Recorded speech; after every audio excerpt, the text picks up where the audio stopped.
Degree نہیں ہنر دیجیے۔ ناظرین، یہ ایک ایسا جملہ ہے کہ جس نے انسانی تاریخ کی کایا ہی پلٹ کر رکھ دی۔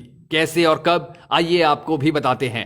Toyota, Datsun, Hino, Honda, Suzuki, Kawasaki, Lexus, Mazda, Mitsubishi, Nissan, Isuzu اور یاماہا، یہ تمام برانڈز جاپان کی ہیں، جبکہ شیورلیٹ، ہونڈائی اور ڈائیوو جنوبی کوریا بناتا ہے۔ آپ اندازہ کریں اس کے بعد دنیا میں آٹو موبائلز رہ ہی کیا جاتی ہیں۔ آئی ٹی اور الیکٹرانکس مارکیٹ کا یہ حال ہے کہ سونی سے لے کر کینن کیمرے تک سب کچھ جاپان کے پاس سے آتا ہے۔ ایل جی اور سامسنگ جنوبی کوریا سپلائی کرتا ہے۔ 2014 میں سامسنگ کا ریونیو $350 بلین تھا۔ ایسر لیپ ٹاپ تائیوان بنا کر بھیجتا ہے، جبکہ ویتنام جیسا ملک بھی ویتنام ہیلی کاپٹرز کارپوریشن کے نام سے اپنے ہیلی کاپٹرز اور جہاز بنا رہا ہے۔ محض ہوا، دھوپ اور پانی رکھنے والا سنگاپور ساری دنیا کی آنکھوں کو خیرہ کر رہا ہے، اور کیلیفورنیا میں تعمیر ہونے والا ہسپتال بھی چین سے اپنے آلات منگوا رہا ہے۔ خدا کو یاد کرنے کے لیے تسبیح اور جائے نماز تک ہم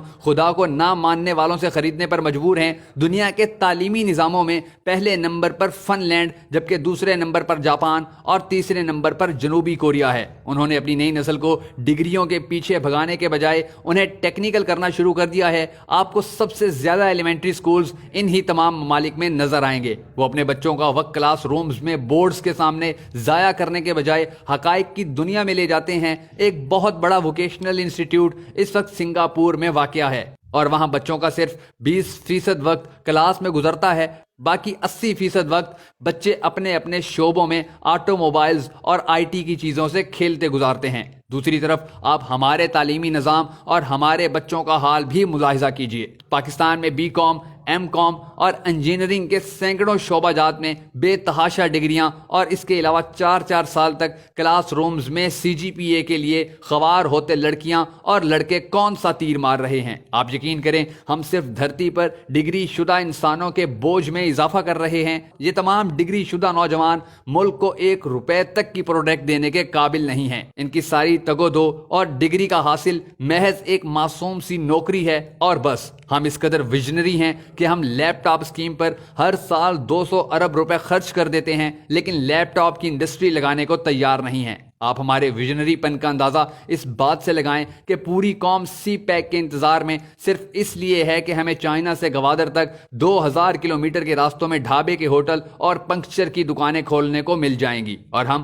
ٹول ٹیکس لے کر بل گیٹس بن جائیں گے۔ اوپر سے لے کر نیچے تک کوئی بھی ٹیکنالوجی ٹرانسفر کروانے میں دلچسپی نہیں رکھتا۔ آپ فلپائن کی مثال لے لیں۔ فلپائن نے پورے ملک میں ہوٹل مینجمنٹ اینڈ ہاسپٹیلٹی کے شعبے کو ترقی دی ہے، اپنے نوجوانوں کو ڈپلومہ کورسز کروائے، اور دنیا میں سب سے زیادہ ڈیمانڈ فلپائن کے سیلز مینز اور فیمیل ویٹرز کی ہے۔ حتیٰ کہ ہمارا دشمن بھارت تک ان تمام شعبوں میں بہت آگے جا چکا ہے۔ آئی ٹی انڈسٹری میں سب سے زیادہ نوجوان ساری دنیا میں بھارت سے جاتے ہیں، جبکہ آپ کو دنیا کے تقریباً ہر ملک میں بڑی تعداد میں بھارتی لڑکے اور لڑکیاں سیلز مینز، ویٹرز اور اسی طرح کے دوسرے شعبوں میں کام کرتے نظر آتے ہیں۔ پروفیشنل ہونے کی وجہ سے ان کی تنخواہیں بھی پاکستانیوں کے مقابلے میں 10 گنا زیادہ ہوتی ہیں، اور دوسری طرف لے دے کر ایک مری ہی ہمارے لیے ناسور بن چکا ہے، جہاں کے لوگوں کو سیاحوں کی عزت تک کرنا نہیں آتی۔ چینی کہاوت ہے کہ اگر تم کسی کی مدد کرنا چاہتے ہو تو اس کو مچھلی دینے کے بجائے مچھلی پکڑنا سکھا دو۔ چینیوں کو تو یہ بات سمجھ میں آ چکی ہے، اے کاش کہ ہمیں بھی یہ بات سمجھ آ جائے۔ حضرت علی نے فرمایا تھا کہ ہنرمند آدمی کبھی بھوکا نہیں مرتا۔ خدا را اپنے ملک میں ڈگری زدہ لوگوں کی تعداد بڑھانے کے بجائے ہنرمند پیدا کیجیے۔